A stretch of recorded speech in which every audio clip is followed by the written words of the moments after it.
Geneva ক্যাম্পের প্রধান সড়কে প্রকাশ্যে দাঁড়িয়ে পলিথিন হাতে সাদা কাগজে গাঁজা বিক্রি করলেও যেন দেখার কেউ নেই। স্থানীয়রা বলছেন প্রতিবাদ করলেই নাকি মাদক ব্যবসায়ীদের কথায় উল্টো তাদেরই করা হয় গ্রেপ্তার। জেনেভা ক্যাম্প রাজধানীর অপরাধ জগতের অঙ্গরাজ্য বলা হয় মোহাম্মদপুরের এই বিহারি ক্যাম্পকে। ৯টি সেক্টরে বিভক্ত ঘিঞ্জি পরিবেশে গড়ে ওঠা এই ক্যাম্প যেন এক আতঙ্কের নাম। আপনারা মাল দিয়ে ঢুকাই দিব ভাই, প্রশাসন চিনবো না, আপনারা বম দিয়ে ঢুকাই দিব। আপনি যদি কইতে যাবেন, আপনি বিশ্বাস করেন বা না করেন আপনার বুঝ। মানে আপনারা যদি কথা বলেন, যদি আমরা প্রতিবাদ করতে যাই তো আমরা পুলিশ প্রশাসন মাল দিয়ে ঢুকাই দেয় থানার ভিতরে 1000 পিস। তারপর মা বাবার কইতে টাকা পয়সা না আমরা জামিন করাবো। আমরা কোনো কথা কমো দায়িত্ব প্রশাসন লয় ঢুক কাম প্রশাসন আছে তাই হ্যাঁ ওর ভিতরে এখন আছে না মিয়া। হ্যাঁ তা তো ঠিক, প্রশাসন ওদের সাথে আছে, সব কিছু তো পুলিশ আছে, প্রশাসন আছে। আর মিয়া আছে ওর হাতে। ক্যামেরা নিয়ে প্রবেশ করতেই সবার চোখ যেন আমাদের দিকে। কয়েক দলে বিভক্ত হয়ে আমাদের গতিপথ পর্যবেক্ষণ করা হচ্ছিল।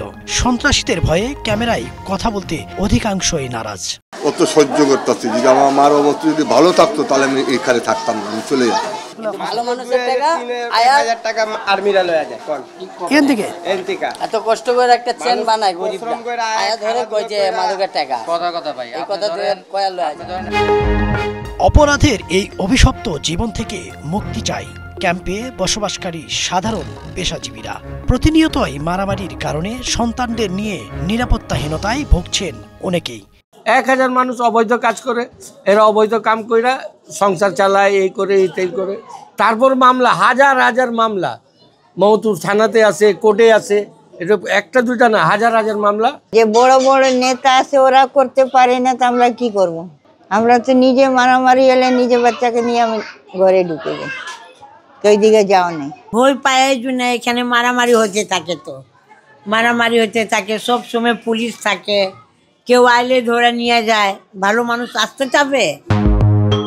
সরু গেট আর সিঁড়ি বেয়ে যে ভবনটিতে উঠলাম, এই ভবনে 35টি ককটেল ও ককটেল তৈরির সরঞ্জাম, যা পরে নিষ্ক্রিয় করা হয়। স্থানীয়রা বলছেন এই ভবনের মালিক মুক্তার নামের এক যুবক। তিনি এই ক্যাম্পের ছোট রংবাজের ছোট শালাব নামেই পরিচিত। প্রশ্ন হলো, এই ক্যাম্পের সবাই কি তাহলে অপরাধী, নাকি একটি অপরাধ চক্রের কাছে সবাই জিম্মি? চলে অভিযান, চলে গ্রেপ্তার, কিন্তু থামে না অপরাধ।